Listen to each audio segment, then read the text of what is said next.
High all government job aspirants, welcome to my YouTube channel general studies for government jobs. তো এখন আমরা discuss করছি তোমাদের railway group D previous year question paper general knowledge and current affairs set number, এটা হচ্ছে 4। এর আগে আমরা টোটাল 3টে সেট ডিসকাস করেছি। আগের 3টে সেট যারা দেখোনি, এই ভিডিও ডেসক্রিপশনে প্লেলিস্ট রেখেছি, সেখান থেকে দেখে নেবে।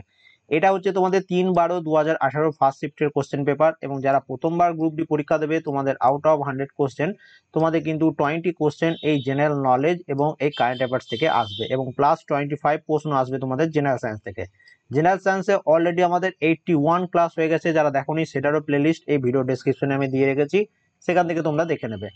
আমাদের মেইন টেলিগ্রাম চ্যানেল জবসকে একাডেমি প্রত্যেকে জয়েন করে নেবে, এবং তোমাদের গ্রুপ ডির জন্য আলাদা একটা টেলিগ্রাম চ্যানেল খোলা হয়েছে, যেখানে তোমাদের গ্রুপ ডি রিলেটেড পিডিএফ আমি পোস্ট করব। সেটার নাম হচ্ছে টার্গেট রেলওয়ে গ্রুপ ডি 2021। এটা লিখে সার্চ করবে, টেলিগ্রামে পেয়ে যাবে, দেখবে 5000 প্লাস মেম্বার রয়েছে। এবং তোমাদের যারা একদম প্রপার অ্যাটেম্প দিতে চাও রেলওয়ে গ্রুপ ডির পরীক্ষার জন্য, তোমাদের জন্য 3000 জেনারেল অ্যাওয়ারনেস এবং 2000 জেনারেল সায়েন্সের প্রশ্ন আমি রেডি করেছি। এই ভিডিও ডেসক্রিপশনে এগুলোর প্রত্যেকটা লিস্ট এবং তার সাথে পিডিএফ লিঙ্ক পেয়ে যাবে। তো যারা যারা একদম ভালোভাবে গ্রুপ ডি পরীক্ষা দিতে চাও, অবশ্যই পরীক্ষা দিতে যাওয়ার আগে এগুলো পুরো কমপ্লিট করে যাবে। আমাদের প্রথম প্রশ্ন দেখো কি দিয়েছে, গণিতজ্ঞ ড্যাশ প্রথম শূন্যের ধারণা প্রদান করেছিলেন। তো কোন গণিতজ্ঞ প্রথম শূন্যের ধারণা প্রদান করেছিলেন? তো এটা অ্যান্সার হচ্ছে গণিতজ্ঞ আর্যভট্ট, তিনি প্রথম শূন্যের ধারণা প্রদান করেন। তো অপশন সি হয়ে যাচ্ছে আমাদের এখানে এটার সঠিক অ্যান্সার। 2 নম্বর প্রশ্নে চলে আসি, international bank for reconstruction and development, যেটাকে IBRD বলা হয়, এটা কোন গোষ্ঠীর অংশ? তো মনে রাখবে, এই international bank for reconstruction and development এটি হচ্ছে তোমাদের ওয়ার্ল্ড ব্যাংক বা বিশ্ব ব্যাংকের তোমাদের গোষ্ঠীর অংশ। তো অপশন ডি হচ্ছে এখানে এটার অ্যান্সার। এবার দেখো, এই যে international bank for reconstruction and development, এটা তোমার একটা আন্তর্জাতিক প্রতিষ্ঠান, যেটা এস্টাবলিশ হয়েছিল 1944 সালে, এবং এর যে হেডকোয়ার্টার সেটা কোথায় রয়েছে? সেটা রয়েছে ওয়াশিংটন ডিসিতে। রিসেন্টলি তোমাদের যে এনটিপিসি পরীক্ষা হয়েছে, সেখানে কিন্তু এই রিলেটেড প্রচুর পরিমাণ প্রশ্ন এসছে। তো তোমাদের দেখবে এই প্রশ্নগুলো অনেকটা রিপিট হয়ে যাবে, কারণ সব পরীক্ষায় প্রশ্নগুলো কিন্তু তোমাদের টিসিএসই নেবে। 3 নম্বর প্রশ্ন, ক্রিয়া কার্যকলাপ হিসাবে যোগ ব্যায়ামকে সম্প্রতি অনুমোদন করেছে যে দেশ? তো কোন দেশ ক্রিয়া কার্যকলাপকে, যেটা নাম হচ্ছে মানে যোগা যেটা রয়েছে, সেটাকে তাদের ক্রিয়া কার্যকলাপ হিসাবে গণ্য করেছে, সেটা কোন কান্ট্রি? তো সেটা হচ্ছে তোমাদের সৌদি আরব। তো অপশন এ হয়ে যাবে এখানে এটার অ্যান্সার। সম্প্রতিকালে প্রধানমন্ত্রী নরেন্দ্র মোদী দ্বারা পুনরাবৃত্ত করা জয় জওয়ান জয় কিষান এই স্লোগানটি মূলত নিম্নলিখিতদের মধ্যে কে দিয়েছিলেন? তাহলে অ্যাকচুয়ালি প্রশ্ন হচ্ছে যে এই জয় জওয়ান জয় কিষান এই স্লোগানটি কে দিয়েছিলেন? কি অ্যান্সার হবে এখানে? এটা অ্যান্সার হচ্ছে লাল বাহাদুর শাস্ত্রী। তো লাল বাহাদুর শাস্ত্রী তিনি জয় জওয়ান জয় কিষান এই স্লোগানটি দিয়েছিলেন। এর সাথে মনে রাখবে, মহাত্মা গান্ধী তিনি ডু অর ডাই এই স্লোগানটা দিয়েছিলেন। জওহরলাল নেহেরু আরাম হারাম হ্যায় এই স্লোগানটি দিয়েছিলেন, এবং সুভাষচন্দ্র বসু তিনি কি বলেছিলেন? যে তোমরা আমাকে রক্ত দাও, আমি তোমাদের স্বাধীনতা দেবো। তো এগুলো খুব ইম্পর্টেন্ট তোমাদের পরীক্ষার পয়েন্ট অফ ভিউ থেকে, তো অবশ্যই এগুলো পড়বে। ভারতের দ্রাঘিমাংশের সীমানা হলো কত? তো মনে রাখবে, ভারতের দ্রাঘিমাংশের সীমানা হচ্ছে 68 ডিগ্রি 7 মিনিট ইস্ট থেকে 97 ডিগ্রি 25 মিনিটস ইস্ট। তো অপশন ডি হচ্ছে এখানে এটা অ্যান্সার। এবং এর সাথে মনে রাখবে, যদি অক্ষাংশ জিজ্ঞেস করে তখন কি অ্যান্সার হবে? 8 ডিগ্রি 4 মিনিট নর্থ থেকে 37 ডিগ্রি 6 মিনিট নর্থ, এবং তার সাথে দ্রাঘিমাংশ কত হচ্ছে? 68 ডিগ্রি 7 মিনিট ইস্ট থেকে 97 ডিগ্রি 25 মিনিট ইস্ট। পরবর্তী প্রশ্ন, প্রথম ভারতীয় হিসাবে কাকে বিশ্ব স্বাস্থ্য সংস্থা, আমরা হচ্ছে ওয়ার্ল্ড হেলথ অর্গানাইজেশন দ্বারা, মানে WHO দ্বারা Ihsan Dogramaci family health foundation prize প্রদান করা হয়েছে? প্রথম ভারতীয় হিসাবে কাকে দেওয়া হয়েছে? তো এটা দেওয়া হয়েছে ডক্টর বিনোদ পালকে। ডান সাইডে তোমরা তার ফটো দেখতে পাচ্ছ। তো অপশন বি হচ্ছে এখানে এটার অ্যান্সার। কোন ভারতীয় রাজ্য 3টি রাষ্ট্রের সীমান্তে অবস্থিত? মানে কোন ভারতীয় রাজ্য 3টি দেশের সাথে সীমানা ভাগ করছে? তো এই রিলেটেড প্রশ্ন, প্রচুর পরিমাণ প্রশ্ন তোমাদের পরীক্ষায় আসছে। তো এখানে এটা অ্যান্সার হচ্ছে সিকিম।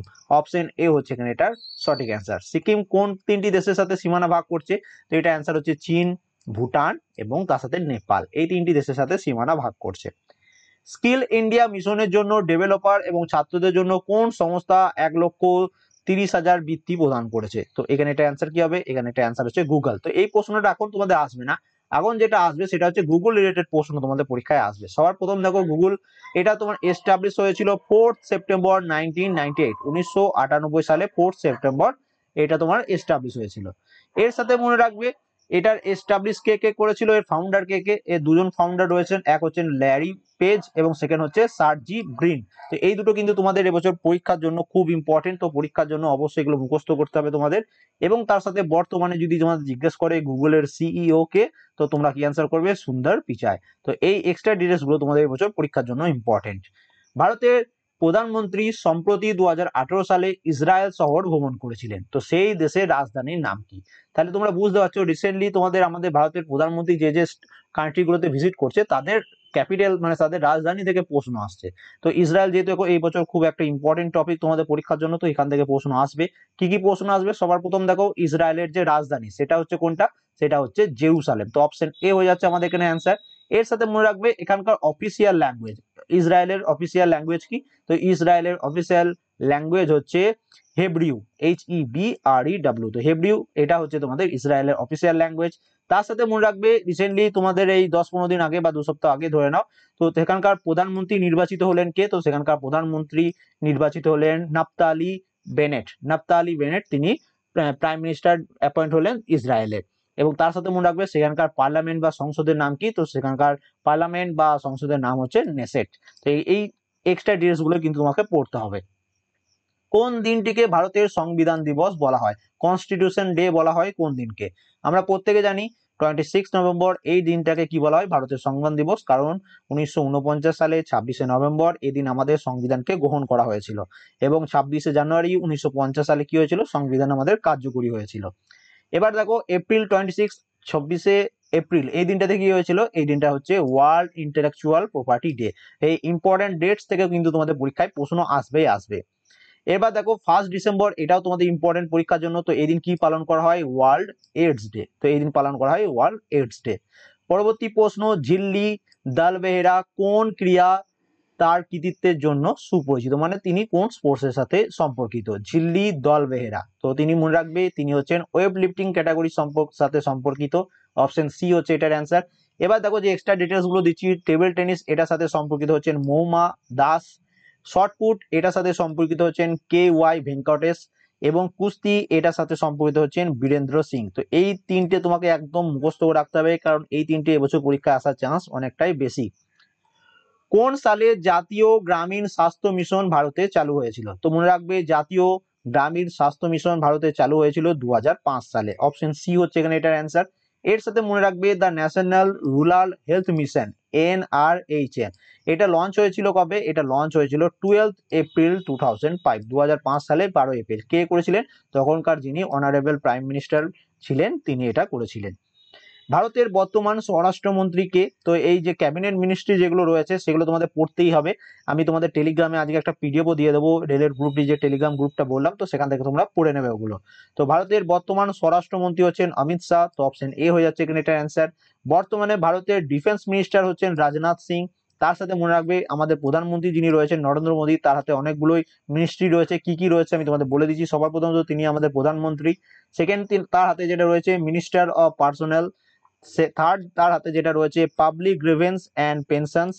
এবং তারপর দেখো ফোর্থ হচ্ছে ডিপার্টমেন্ট অফ অ্যাটমিক এনার্জি এবং ডিপার্টমেন্ট অফ স্পেস। তাহলে এগুলো সব হেড হচ্ছেন কে? আমাদের প্রধানমন্ত্রী নরেন্দ্র মোদী।